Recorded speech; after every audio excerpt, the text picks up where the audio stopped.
Welcome to Tech SR. My name is Shailesh. Today's topic is how to enable Sony Networks channels with WhatsApp. Recently 2 days ago Tata Sky disables all Sony Networks channel for some reasons. But now we can enable Sony Networks channels with WhatsApp easily. First you need to do save WhatsApp number of Tata Sky. Number is 180020866633. Number is also given in description. But you need to send WhatsApp message through your Tata Sky registered mobile number. So let's start.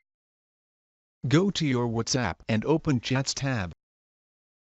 And search name which saved as Tata Sky number. Open.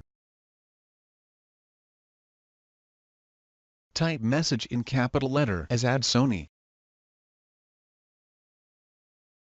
And send it.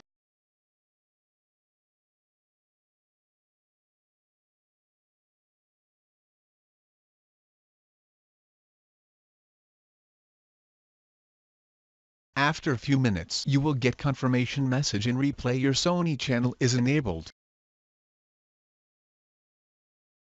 Thanks for watching this video. Please like, share and subscribe this channel.